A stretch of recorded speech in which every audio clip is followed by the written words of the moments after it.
All right. Hello and welcome, everyone. You are watching another broadcast of the Every Day is a New Day show with Kim O'Neill and my fantastic guest today, who is one of the Positive Minded People book co-authors, Noah Alvarez. Hi, Noah. Hello, Kim. And so for those who are tuning in, and if you happen to be wondering why you are seeing this interview, this broadcast has been shared on several different pages. And so we're reaching a wide variety of people tonight, and very happily to do so, because this book that we're talking about, so again, this is part 5 of my series, the Positive Minded People book series. And this book is reaching a lot of people. So that's why we're also sharing it with a very large audience. And so for those that maybe are just now hearing it for the first time, this book just came out a few weeks ago. It's called Positive Minded People, Inspiring Stories of Overcoming Adversity for Living a More Positive Life. And I'm one of 9 co-authors. Noah is obviously one of those. And one of the joys of this experience, this being part of this book project, is that this book has already become a top 10 Amazon bestseller, and it's still selling. It's available via Kindle as well as the paperback version, and just lots of wonderful stories. So that is what we're doing here tonight, talking with another one of our authors, and providing you an opportunity to get to also ask questions and get a feel for who your authors are, because we really do come from a place of wanting to serve and support and love. So I think I've shared enough of my little intro. So let's just real quick check to make sure that everything's going well on Facebook. So if you are here, and I see we have a couple of viewers already, thank you so much for saying hello. I see Calvin Witcher, and we see Susan. Hello, Susan and Calvin. And it looks like we might have some other people with us. So if you are watching live, hello, Drew. Hello, Drew. If you are watching live, let us know. Say hello. Feel free to click like, and feel free to share the video as well, so we can reach some additional people with our stories tonight. And if you have questions already, if you've already read Noah's story, or if you've read my story, or maybe any of the other authors' chapters, feel free to throw your questions down, and we're going to do our best to answer those questions live tonight. If you, as well as, of course, get to know Noah. That's what we're here for. But we want to serve. So anything that we aren't able to answer, we will answer after the live broadcast. And I think that's enough for now. So Noah, how are you doing today? I'm great. I've been excited to connect with you kind of openly, so people can see how we've connected privately, if that makes sense. It does. Joy of our conversations and getting to know each other as co-authors.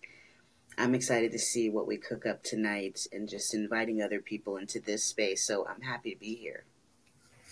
Well, I totally second that. And so, in fact, if you are someone who already knows Noah, if you've had the privilege of hearing him speak, he's done several Facebook Live videos himself, and he does a bunch of other things we're going to talk about as we go on. But I will say, from my own experience, hearing Noah speak, watching him, and of course our one-on-one conversations, you just exude this really beautiful, powerful, and yet very peaceful, loving energy that it's really beautiful to be in your presence, Noah. Thank you.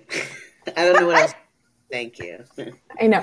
You are incredibly humble, and so I'll try not to do too much of that, but I just wanted to share that because I love being in your presence, and I've been looking forward to tonight as well. I could say the same for you, Kim.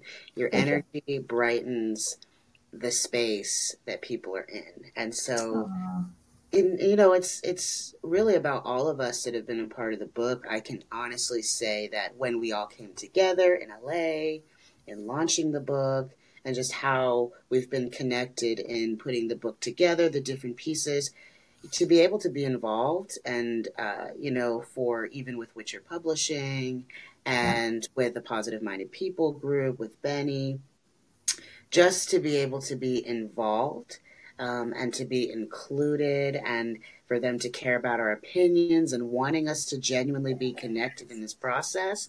I don't know how other co-authors do it for their books, especially for a larger group of co-authors, but this was really special, so to have the continuation of just the relationships building, it really speaks to the power of the book. And I think that's why each of us authors really believe in it, because our relationships that have developed from being co-authors, we didn't all know each other before this, but to know that there is a touch and go care and compassion and excitement, it's a blessing. Yes, I totally second that. It's been an exciting project, and one that came together really quickly, and yet, needed its own time to really, for all the pieces to fall into place. But yeah, I knew I've said this before, so Calvin's going to hear it for the millionth time. To me, I knew this was the project that I wanted to share my first public story. You too? Mm-hmm. This was the first time that I'd really shared my story very personally. When you're in a space of doing work with others and doing a lot of healing work or counseling work, people get to know your message and your what you believe in and how you facilitate. But it's great to hear you say that this was kind of the first time you were sharing your story as well. I think for many of us on the project, it was, okay, I'm about to be really raw and vulnerable here, but isn't that what I spend time telling other people to be? So it was definitely a full circle moment of getting a dose of my own medicine. Yes, I totally hear you. And I saw Calvin's comment. He said, what did he say? He said something like talk away or brag away. So here you go, Calvin. Here's a little woo woo for you. So, in fact, I'm going to go ahead and close my Facebook, because you might be hearing additional dings. That happens when you've got two things that are using up your microphone. So I'm going to close my Facebook, and we will continue to be able to, or I will be able to continue to see your comments come through. They might be a little delayed, but we will be able to see them. And Calvin says, turn up the heat. I stopped watching The Voice for you. Let's go. Oh, come on. Okay. Well, and Mike Paget, it's so good to see you here. So thank you for stopping by and watching. And Marianne Clayson, I see you too. So we're going to talk with Noah, and then, we're going to come back and of course say hello to you. So if you are hearing stuff that resonates with you, please feel free to go ahead and, leave your comments, leave your questions, and we're going to check in with those. And Noah may be able to see your comments even sooner than I am. So if he sees something that pops out, Noah, feel free to go ahead and comment. It's different for us. He sees it quicker, and I have it in a different section. So anyway, so Noah, this was your first time publicly sharing part of your story. And, one thing, and this is okay. So actually, this was one thing I wanted to give another shout out to Witcher Publishing for. Your story it's the perfect story to have that first chapter in the book. It's an intro to all the rest of our chapters. And I loved it. It's so beautiful the way that it's placed there. Do you have any thoughts about that, about being the first chapter in the book? Gratitude. I was definitely humbled when I learned that I would be first, not because being the first chapter is truly significant for me, but it was more, what is the responsibility of that? What is the responsibility of that if I'm doing this project because I want people to be able to heal instantly in some kind of way? And maybe, I was hoping that wasn't too high of an expectation, but that's the energy I went into writing my chapter with, is what can I say if this is my one opportunity to really reach people instantly, fitting it into a certain amount of words and a certain amount of pages. So humbled, but also I really accepted the challenge of, okay, there's a responsibility in this somehow. And I think people can hopefully feel the care of that. And it kind of translated into what I was actually saying in my chapter. So it's exciting. It's exciting. I want to be honest about that it's really exciting to be in this space, and just honored at how the universe kind of worked it out. Well, even though I'm also in the book, I absolutely, as a reader, just felt you speaking to me and everybody. And it was so beautiful how you did that, because you talk about sharing your story, just in general, the importance of sharing our stories, that all stories are important, which, as you know, is a big message I got through this process as well, that all stories are valid and important. And you really do. You do a beautiful job. I even, like with the other authors, I collected a bunch of quotes from yours that, yeah. So one of the things that just really stood out for me is because you do that, because you connect with the reader on a personal level, which might sound very strange for someone who's like, what, how does that happen? Because anybody reading this, say 5 years from now, I really believe is going to feel that. To me, the way you did that is very empowering, because you continue to speak to the reader and encourage them to understand the importance of their own story and the power that telling that has. And so, yes, anyway, so that completely came through when I read it. In fact, for those watching, if you've read Noah's story and you had that same impression or reaction, please let us know and type that in the comments. So Noah, I'm going to go ahead and read a little bit of your bio. So there are, of course, people here who don't know much about you. So I'm going to read your bio just to give people an opener, and then we'll talk a little bit more about you and your chapter. So for those that are just hearing of Noah Alvarez for the first time, Noah Alvarez is also affectionately called Buddha Noah. He is the founder of Family Futures Media, as well as he's a healing facilitator for families and households in need all around the globe. Noah landed in Los Angeles, California in December of 2012 with his girlfriend and dog in tow. And over the course of 5 years, he has become one of the most sought out intervention healers in Southern California and beyond. He travels all over. And while his young age is notable, his stature and wisdom assist in carving a path that is very unique to his particular spiritual experience. He has not only served celebrities with his counsel in their times of need, but he has served the underprivileged and homeless communities alike. His most notable work is with the Family Futures Healing Tour, which launched in this fall 2017, and is set to return the first quarter of 2018. And it has a focus on the new nuclear family, as well as preserving home and soul partnerships in the new world. He spends most of his time working to build up families one household at a time. And if you'd like to, as we're speaking, find out more about how you can contact Noah, learn more about him, go ahead and check out the event post for this video through my Facebook coaching page, and you'll see all of that, and we will share more of that later as we go as well. But Noah, in your words, I mean, that's a nice intro, but if someone were to just ask you, who is Noah? How do you answer that?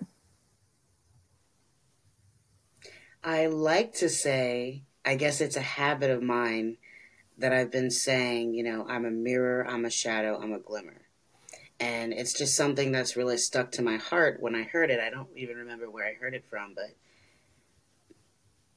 I really do feel that way. I feel that whoever you are, if I'm around you, I just want to be a mirror. I feel like I naturally am okay. We're the same. So I've kind of been in this process where I don't really have an identity, or I'm letting go of the idea of identity. So for you to even ask that question, it's in process.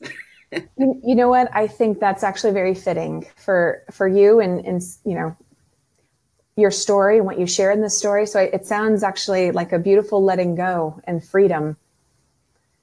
So Absolutely letting go of the idea of who I am and just let's see who I am. I think my actions and what I pursue um, will be the teller of who I am. I think that's my focus now in life. I love it. I love it. Well, for those who haven't yet read your chapter and are intrigued and would like to know a little bit more, would you share with us, a little summary of what your chapter is about? Absolutely. I mean, even the way you talked about it, I was kind of, somebody gets it. They understand it. Oh, I totally do. That was totally, as you were sharing, I was really receiving that, Kim. Okay. My chapter, Healing Through the Pages of Your Story. That's the title of the chapter. And I was really coming from a perspective of, yes, there are certain events in my life that might be interesting as far as how I got through something or how I had a positive mindset for the Positive Minded People book. But I really wanted to connect with whoever picks up the book whenever they pick it up. And if someone's watching and they're inspired to purchase the book today because we're talking about it, when you pick it up and you read my chapter, I am talking to you in real time. And so I want you to hear my voice even if you've never heard my voice. I want you to feel my heart even if you've never met me or if you don't know anything about me. So my chapter is really coming from this perspective of, hey, you reader, this is a conversation right now. We're meeting, it's a meeting of the minds. When I was writing the chapter and when you're reading it. So I kind of carved out a moment in time, a moment in time space where the reader is saying, what is this chapter about? And the writer is saying, what is this chapter about? And so kind of creating a multidimensional level instead of saying, here's my story flat out. Here's a three-dimensional look of how I'm feeling right now as I'm reflecting about my life story. Join me in this moment of me reflecting and writing it out. And to know that you got that, it makes me excited because I believe absolutely other people will receive it as well. Absolutely. Yes. And so in the chapter, yes, you have this combination of really speaking to the reader and connecting with them. And then you give them a little bit of a glimpse into some of the things that you have been through, because that's really where a lot of well, let me ask you, would you like to share with the audience a little bit about some of your journey and what's led you to where you are today? Sure. I mean, and I've been thinking about this a lot lately. It's been very timely in the creation of this book and being a part of it. I've been in this space of just reflecting on what my life story means to me and who am I today and where I've come from. And the biggest thing for me and what I write about in the chapter is identity. Why you open with that question, how we shape our identities comes from our experiences. So for me, being adopted as an infant and being adopted into a family where I always knew that I was adopted, and kind of going through life as a child, kind of wanting to know who is my birth mother, where's my birth father. There are other people that I look like. There may be other siblings. So kind of growing up, though I was very happy within my nuclear family, there was always a part of me that knew there was other information or another lifetime or another story that could have happened.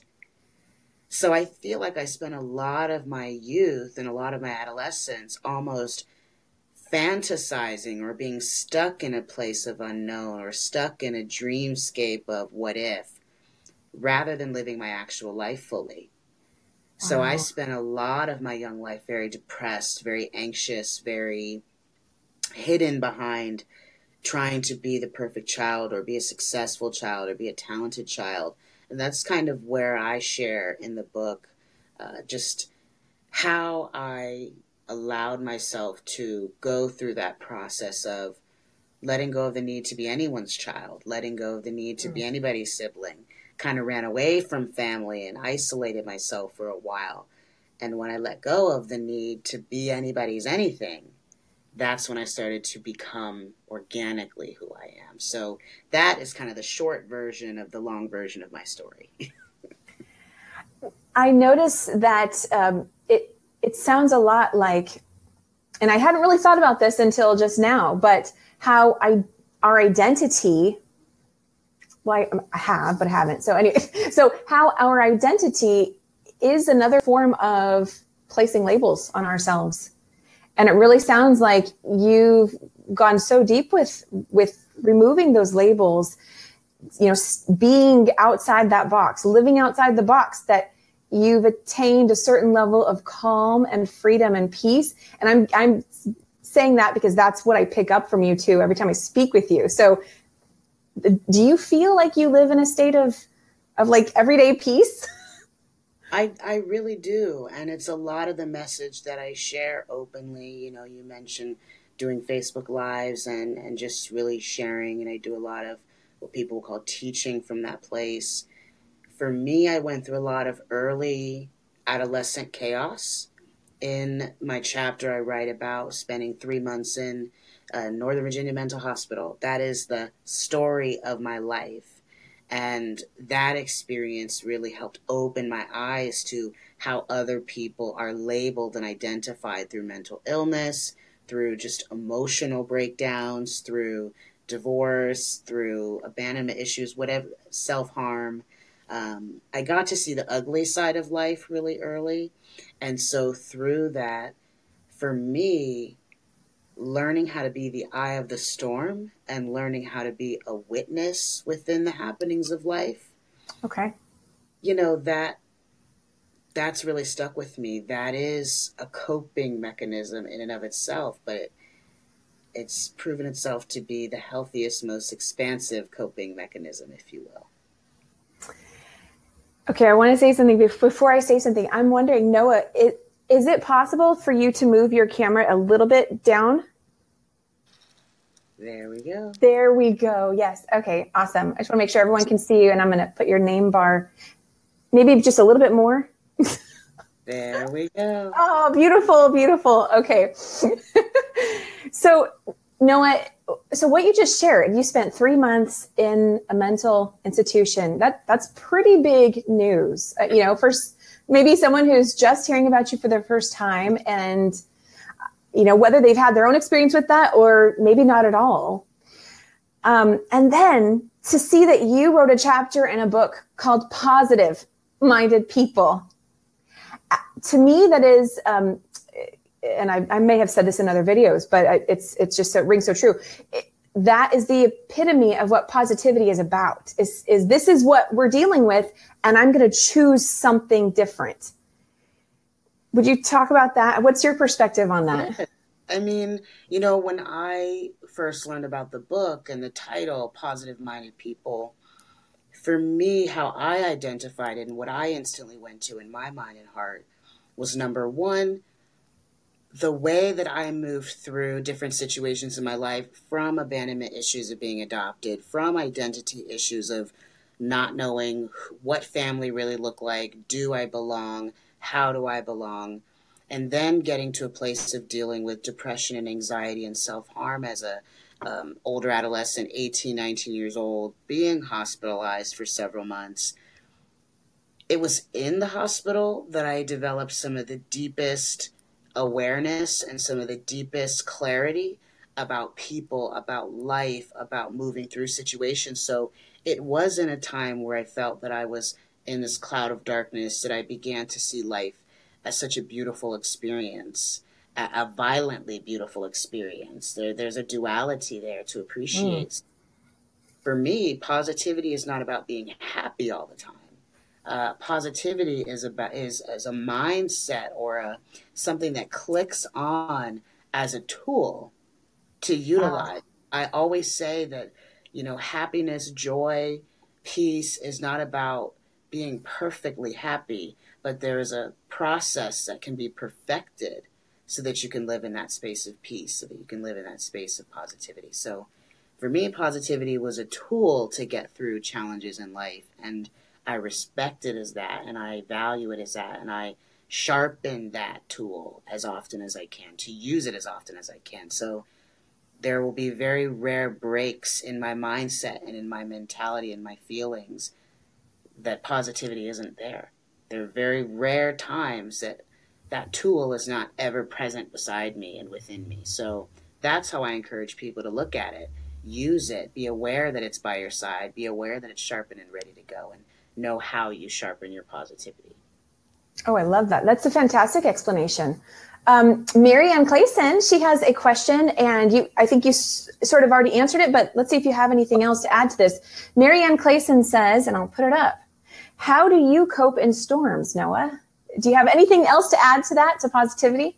Thank you, Marianne.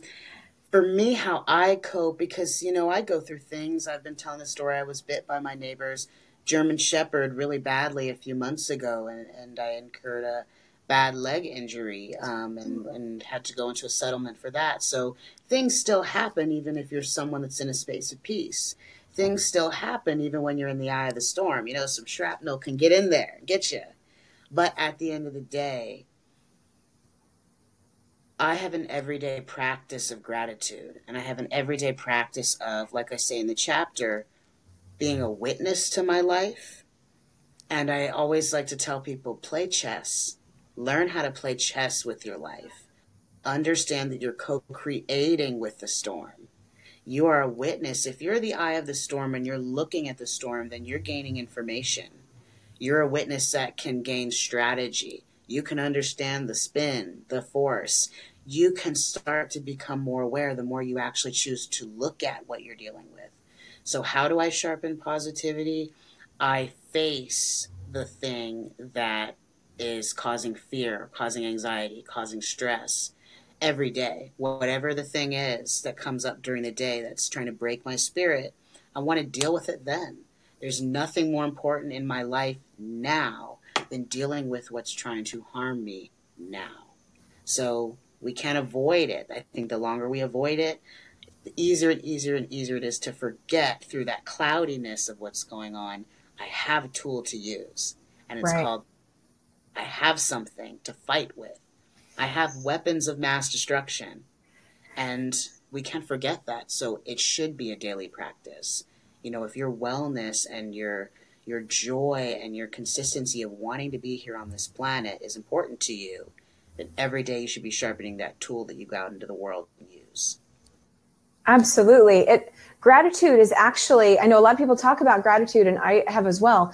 Gratitude is actually something that's come out in the research of positive psychology as being immensely useful in helping us to connect with those more positive emotions that yield higher levels of well-being and success and things like that. So gratitude is, it's legit. It allows us to go into the story, right? It allows us to thank you, Marianne.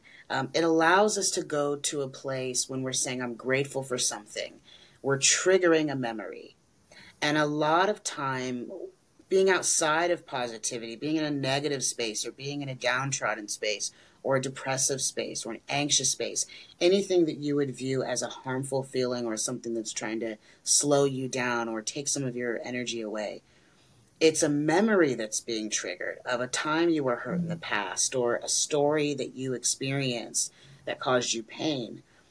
People that work in the realm of healing know that healing is a feeling. So we have to go back into the memory. We have to go look at that thing that caused us pain. And we have to do the work to love it, to own it, to make it ours. Instead of distancing ourselves from our pain and discomfort, saying, you are mine. And if you are mine and you are in my world and in my life and in my viewpoint, then there is some element of control that I have over this. I'm co-creating this experience now. So how can I address this now? So if we stop avoiding the things that are bothering us and the things that are, making us afraid or isolating us from just that straight, clear path for ourselves, what we want, then every day it should be a priority to say, is there anything going on right now that I need to deal with? Let me do that first, because that is truly important in well-being. First, not last. Before you pay the bills, before you worry about buying that next house, before you worry about if you're going to find that love of your life, have you dealt with your waking gratitude? Have you dealt with your waking memories, your waking feelings of today? That would be the thing that I feel protects me, armors me, and builds me up. That would be the one thing you can do. Be in the present with how you feel and deal with it accordingly. Noah, you just answered, I feel like you just answered the question I was wanting to next ask you. Is I can see how people would think that, well, first off, it's maybe scary to address those things that we're fearful of. Secondly, to be in the eye of the storm and to find that peace and look at what's around, even just that visual, I can see some people feeling very fearful of and not wanting to touch any of those elements, whatever's going on for them, right? They're near the storm. Exactly, not to get anywhere near the storm. But what you just illustrated is how that's where our control is, how we actually have influence over the storm. We may think that we are just one person and there's all this other stuff going on outside around us, but we absolutely do have influence over how are we feeling and how firmly rooted in that are we, because that then impacts what's next to us and can impact the next thing and the next thing and the next thing. So what are some practices that you do to help yourself have that stable foundation within yourself and to be able to be in the eye of the storm and have that calmness and inner peace? The first thing that I do is, outside of just being grateful for moving through the story, I'm yet experiencing the story. It didn't take me out 5 years ago. It didn't take me out with that last trauma. Outside of just being grateful to still be in the game of life and to be experiencing all this beauty, chaotic beauty, the second thing that I do, or natural space that I've come to, is honesty. That feels right. Being able to be honest with yourself and being able to be honest with others is so important. Transparency with self, transparency with others. Now, not everyone deserves to know your whole story. Right. Not everyone should have access to your current situations and your current feelings. But I think when you can own where you are and not be ashamed of just how your story is evolving and what it's charging you to feel.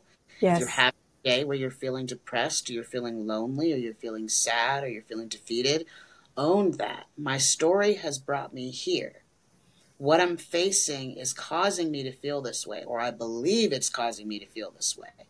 I think being able to admit it, being able to speak it out or journal it out or meditate and just let those feelings come up and be in your beingness for a while. That's the transparency that says, again, I own this. I accept this. It brings us back to a space of, this is mine. And if it's mine, then I have influence over it. So I do like to name things. I do like to have conversations right away. I do like to confront things right away. Being aggressive with what might try to veer you off your path. Be aggressive with what might try to cause you to retreat within self and not deal with the outer world around you. And assertive. Assertive with it. I think that creates a sense of courage, a sense of boldness. It's a practice to be courageous, to be bold with your everyday circumstances, whether it's, I got a bill that I can't pay tomorrow, or I have an eviction letter. I mean, okay, I needed 2 chapters really to talk about just the first 25 years of my life. I think when you're someone like me who kind of likes to toe the line of things that other people might be afraid of, one of the other stories of my life, being homeless for 3 years after I moved away from home, living in Motel 6s, not having any credit, not being able to get a job, not being able to really sustain a life out here in LA. Kind of feeling that the universe had me in a holding pattern for a little bit, to be fair, but that was my experience. Poverty, as someone who didn't come from poverty, as someone who came from an upper middle class life, and then going out on their own and kind of going down into that place, into those dark spaces that mom warns you about.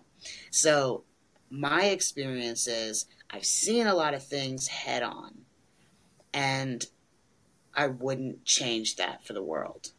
Knowing that now allows me to feel that other people that are going through challenges They might not like it when they come to me for a counseling session, but I'm going to tell them, this is where you are being sharpened. Right. This is where in 5 years, your mindset is going to say, I'm grateful for these experiences, these moments right here. Don't trust me. Find that out for yourself by really looking at what you're going through, being present with it. So for me, I didn't have a choice in a lot of the things that happened to me and that I experienced. I wasn't conscious enough to co-create with the universe. So now my mission is to tell people, no matter what age you are, no matter what you're going through, you're co-creating. So Yes. find out where your power is to turn some things around and own that. That would be the ultimate aha moment. And that's Yeah. when things start to change. Yes. I love that you said that, because that's one of the things I'm getting as you're talking, is you're really helping people to say, hey, I still have power in this moment and in this moment and in this moment. You're helping people to connect to that. And for all those watching, if you are hearing something that's like, oh, yes, it's really resonating with you, let us know, because Noah's already touched on a few things that I'm like, oh, yes, yes. And they're just, I don't want to stop him from talking, but let us know if he's saying things and they're just like, hitting you right now in whatever you're experiencing with, and hitting things right on the nose for you. Marianne Clayson says, you have to move through the wild to get to the I guess. Oh, yeah. She's hit my heart right now, because I always talk about God in the wild. Whether you believe in God, whether you believe in universe, whether you believe in just yourself, at the end of the day, life is happening in the wild. Where in life are things really truly safe? But within you. And if you know within you you're having thoughts that are not safe, then that is the place where the work can be done. Again, using and knowing that you are the tool. I always talk about, you are the vehicle to the promised land, or that the vehicle to the promised land is you. So being paralyzed by anger, fear, sadness about what's happening right now, you lost your job, you're confused, you don't know your life path, a person you love left you, a friendship is ending, you don't think you're fit enough, you gain some weight, you have an illness. Whatever it is, it's important to not compare to another person's circumstance. Their storm is a storm for them for very specific reasons. Kim, your storms might not even look like storms to me. My storms may not even look like storms to you. What is a category 5 to me might be just a category 1 to you, or vice versa. So I think another tool is letting go of the comparison of where you believe other people, family, friends, or otherwise, are in their lives and their stories. Because all of us as human beings are going from babies to, hopefully you live your full life, to elderly. But you have a set amount of time on this planet that is unique to you. You only have a set amount of time. I only have a set amount of time, and it's not the same. So, of course, we're going to co-create different storms, different experiences, different peaks, different valleys. And I think knowing that when you wake up and it's just you, when you open your eyes, I always say it's that one-person video game. You're one player right now. So you are playing in the wild. You are playing the game. I love to use the movies coming out, Jumanji. You are in the wild. You are a character in this. So what character do you choose? And what skills do you need to get through this thing once you've observed the landscape of the game board of life? You have to have an awareness of what's really going on out there. You have to have an awareness of what's going on in here. Once you have that, you can choose your character, get on the starting line, and go. Play the game, co-create. But we can't waste our time worried about what's going to come up. We got to know, am I ready to deal with it? Yeah. And I think that's where most people get stuck, or feel that they are, when they don't feel readied in life, when they don't feel that they're in alignment in life. It's just that you're not feeling prepared for the game board that's been laid out for you. So how do we get prepared? We use those tools. Well, that was fantastic, Noah. Thank you for sharing all that. And and while you were sharing that, I was checking just to make sure that we're seeing everyone's comments. It looks like there's a few different ones on Facebook than what we're seeing over here. But please keep those comments coming. And again, let us know how this is resonating for you. So Noah, I could really just hear you talk for forever. And I know I'm not alone in that. I can't believe we're already 40 minutes into the show though. So let's talk a little bit more about, you had the 6 years of depression. You were in the mental institution. You mentioned you were homeless for a while there as well. And a lot of this, was surrounding identity for you. And here you are today. Now you've already started this Family Futures tour. And I did see one of your partners on here. Where is she? Okay, I don't see it now. But just would you share with us a little bit more? You went through this experience of struggling with having your own family challenges, and now you really are leading. I think I would call it a movement. And so talk to us about that movement and what your goal is. And did you ever think that you would be doing something like this? Thank you, Kim. Because I care so much about healing and other people having access to that information that I don't often actually talk about what it is that I do. And people lately have been saying, well, Noah, we know who you show up as, but what do you actually do? And so for me, Family Futures Media is, it's a company that is creating media for families, is creating consumable media, whether it's videos. We have the Family Futures Network that's building, which is a video platform where I'm pulling together really positive-minded individuals who have a family story or have counsel, guidance, and wisdom about the state of families today. I was just saying the other day on live stream, you can flip through TV, you can flip on the radio, you can go to the movies, but there's rarely anything that's educational and empowering for the family unit, for parents on a global scale. So for those parents in India, for those families in Syria, for those families in Russia. So what I'm creating in Family Futures Media as a company is an organization that is going to work with nonprofits, an organization that's going to work with groups all over the world to create media that speaks to the family unit. We see what's going on in the world, and I want to know, how are households actually holding up? What are their plans? Where is their vision for the future? How are they going to move through the uncertainty of the world? How have we been doing that generationally, and how can we do that better?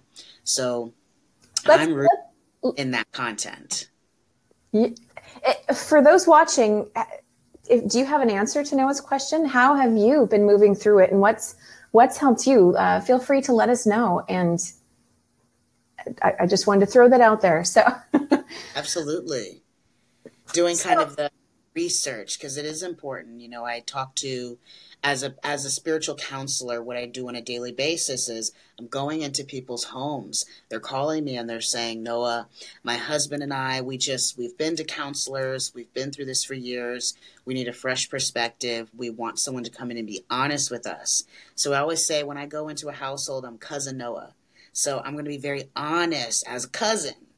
What I see is going on with the parents, what I see is going on with the kids and parents, what I see is going on with grandma and grandpa, cousin Eddie, being honest, being transparent. And I think just using, the gift that God has given me of intuition in my career, I've been able to align with people and connect with people very easily. But for me, it wasn't enough to just connect with people for one-on-one life coaching, one-on-one counseling to help them with their career or with their life purpose. I saw that households weren't having that same kind of support in an accessible way. So for me, starting a company, Family Futures Media, very specifically creating media that supports the future of families and households. So content that empowers and inspires parents to have conversations with their kids to have more conscious involvement in their home, roles and responsibilities, helping families decide for themselves, self-governance with these tools, positivity, mindfulness, transparency, equality within the home, removing hierarchy.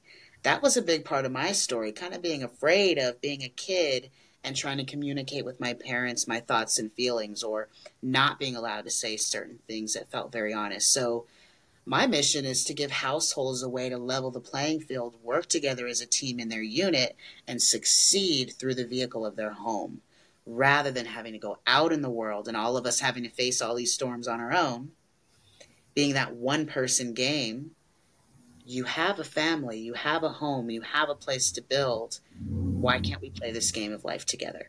So that's all of these things are swirling around the purposefulness of what I do. Well, Drew asked, he said, ask again, please. How do we move through what? And I got to be honest, I already kind of lost the question. Do you happen to recall, Noah? Well, how do we move through as in the family units? That was one. And then how do we move through ourselves, the storms in our life for ourselves? So, I mean, it's one and the same, whether you're an individual trying to move through something right now, a problem that you're having, or whether you're, coupled, you're in a relationship and you're having issues, or it's household, it's family that you're having issues with. Transparency. I was just speaking on it today. Many people play the chicken and egg game. Who hurt who first? Who said this first? Who disappeared first? Who gave up first? That will never solve problems because no one's ever going to want to own that they were the source of the issue or that they didn't have it together enough to fix something or to support something. It's got to be an equal mutual choice if it's about two people coming together to solve something or a family coming together to heal an issue, addiction, death, anything. It's got to be a mutual decision. And well, go ahead. You talked earlier about how we are co-creating our experiences too, which I think plays into everything. And it's no different. It can be really hard. I know. I can think of some of my own things that I'm currently like, okay, I got to forgive this. I got to release this hurt still. And to have to acknowledge, yes, I played a role in that. I play a role in all my experiences. Every individual person does. And you know what? Mary Ann Clayson, she had a comment, and I wonder if you would like to speak to this. So Mary Ann says, and it's kind of getting cut off on my end here. She has a 21-year-old. He lost, here, I'm going to show it on the screen. I have a 21-year-old. He lost his way within himself. I believe we did great parenting, but he is such a wonderful human to the core. I understand, Mary Ann. I understand the sentiment of the ... But, all I can really say to that is we have to take ownership of the truth within ourselves. You said it yourself, Marianne. We did great parenting. You know in your heart and soul you were a great parent and that you gave the best experience that you could. I write about that in my chapter in the book, how I, as a child, didn't understand that my parents did the best that they could for me. So I held a lot of resentment that they didn't know how to handle the mental illness that I was experiencing in the way that I thought I needed support. So whatever it is that you feel your son is experiencing as a challenge or that might be blocking him from living his best life, I would first encourage you to decide within yourself, is it for you to decide that his journey is off target? Is it really for you as mom to decide that? Or is it for you to decide just how you'd like to be involved in his open process? Taking away the expectation of what you think his life is meant to be. Just like you don't want others to have expectations of your life. And I think in families, what I experience with other families is the expectation does truly come from care. But expectation can also start to kill that openness for all of us to see that we care about each other. Expectation can become the killer of joy. Expectation takes the connection out of things instead of just being in the moment to honor his journey and empower him for the choices he's making. So I hope that helps. I hope that serves your understanding that you don't want to see him suffer in any way. So don't add to that suffering by holding on to expectation of what you did or what he's doing. I would say just make a decision where he's at now you'd like to support. What are your gifts and talents and abilities as a person that you can give to serve his experience now? Not just his mom. That's an identifier. We talk about identity. Let go of the identity of mom and know that there's so much more to you that can be of value to your son. if you look at him as just another person in the world living his game. I love that, Noah. And thank you for the comments that are coming through. And Marianne, thank you so much for sharing and allowing Noah to speak to that. Marianne also did say it is watching his own disappointment. Mm-hmm. So it's wanting that care. You want him to do better, feel better, live better. So maybe reaching in within yourself and saying, what stories can I share, or what stories can I pull from my own life to relate to what he might be experiencing? Instead of wanting for his situation to change, instead of wanting for him to grow and shift, where can you grow and shift so that you can be a positive example of that? And that's the thing. We're not responsible for our family members. We're not responsible for our siblings. We're not for our children's end game. What we are responsible for is who we continue to be mirrors that are actual positive reflections for other people to utilize.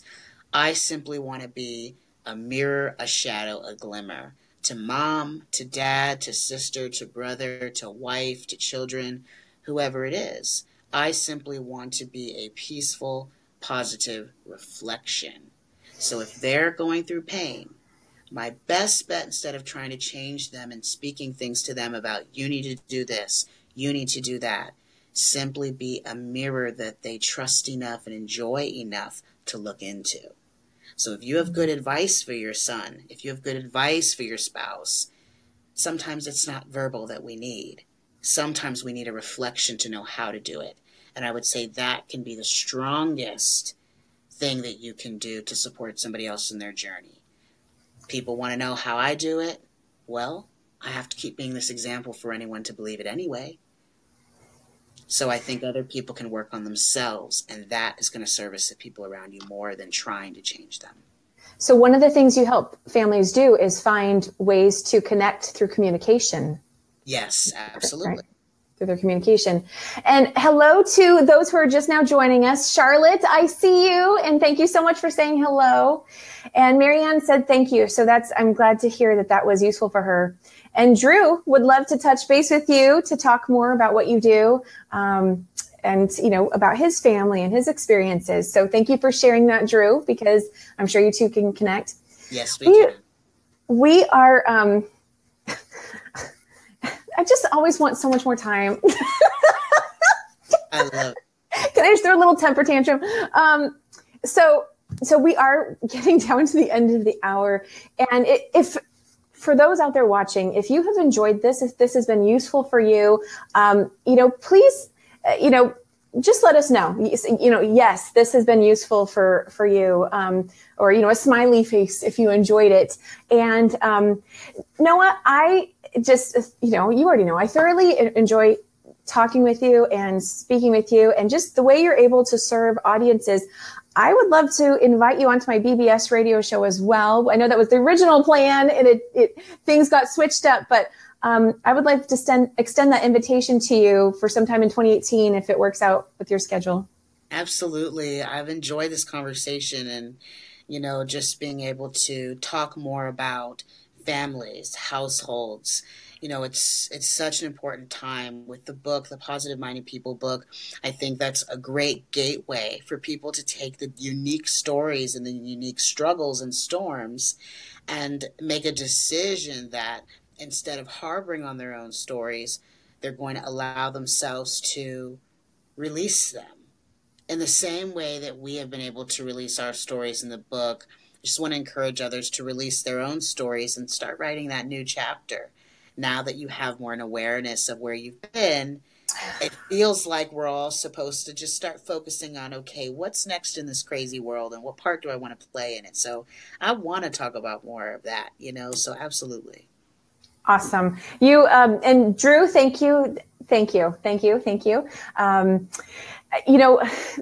of the quotes that I love from your book is, it's very short, but you said, painful yet purposeful experiences. And I think that phrase right there really sums up the entire Positive Minded People book, about how we are finding the purpose within our pain and choosing to take that positive perspective on what's happened, which really thereby allows us to start to lessen the pain as well, start to release some of it and not allow it to have this kind of chokehold it might feel like it's having on us. And it may not seem like that in the moment, but there are just so many people who have continued to been able to do that and relieve some of their own pain through telling their story and finding that meaning in it. So Noah, there's still so much we could talk about, but I'm gonna go ahead and skip through some of this stuff. I'm skimming my own notes and just making sure, you know what? Let me share something with you. This was very powerful for me. So any energy workers or healers out there, my left hand activated big time when I read, the way through was to start honoring the adventure of the unknown. So I just, you know what? That right there was like, hello, that was powerful right there and speaks to what That was a big one for me too. I look at life as a game, and I look at life as a violently beautiful game. So I'm so glad to know that those that do have a bit of a, that conscious connection, really looking to get something from it, will. It is an adventure, scary, challenging, but so rewarding. I would rather be here than not be here. I would rather have a chance to play than have never had a chance to play. I would rather assume the risk of getting my hands dirty in life than have an experience where I wasn't able to grow because of what I've seen, heard, and felt. So I definitely encourage people to play the game of life. Make the decisions that you want to make for 2018. Sitting on the sidelines is only going to cause bitterness. It's only going to distance you from the power that you have now. So whatever you went through yesterday, use that energy for what you want to do tomorrow. That's the best way that we can sum it up. Perfect. Yes. About start now, setting those intentions. And that wasn't, what was that? It cut out on mine. Get moving, because the game is not getting easier, but we are getting stronger. We are. Oh, goodness. Okay. So let's check the comments one more time here. I love your energy, Noah. Okay. So Charlotte said, what I heard towards this end, I enjoyed. Oh, that's so great to hear, Charlotte. I know you came in later, and thank you so much for still joining us. Everyone is welcome to join, whether you have 2 minutes, 5 minutes, the whole hour. We love having you here. And she said, agree that by, here, I'll post it. There we go. Make this easier. Agree that by us being the change is the way we can influence people in a positive, powerful way with integrity and sincere love. Boom. Yes. Yes, yes, yes. Thank you, Charlotte. So, okay, we're at the end here, and Noah, thank you so much for being here today and just sharing, your wisdom, more of your story, and just allowing us to spend time with you. Thank you, Kim, and so much more to come from the other authors, and I'm sure more connections with us. So just thank you for this opening, because I'm excited about what's to come. So I mentioned at the start of the show that people can find out how to contact you through information on the event page on the Kim O'Neill Coaching and Every Day is a New Day show page. However, is there something specific you would like to direct them to right now for how they can contact you and find out where you're going to be? Absolutely. You can visit my personal website, buddhalifecenter.org, and we'll make sure that's up there.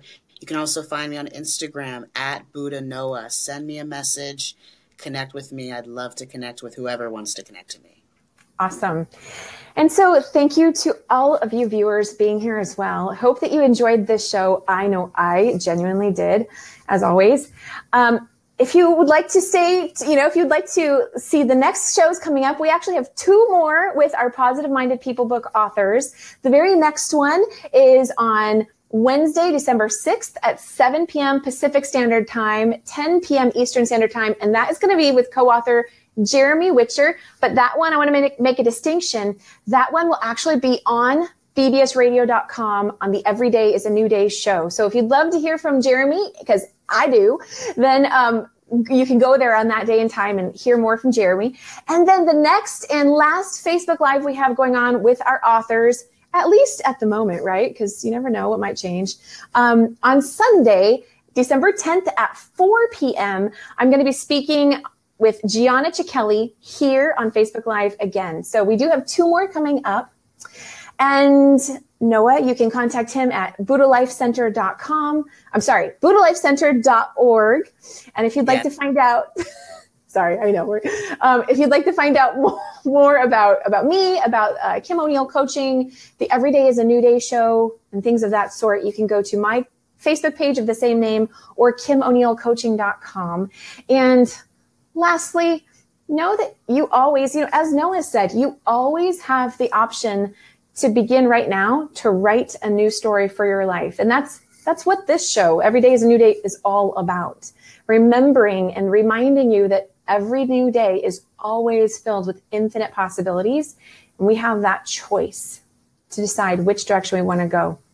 So thank you for being here. And thank you, Noah. I hope you have a wonderful day. And that is our show for today. So until next time. Until next time.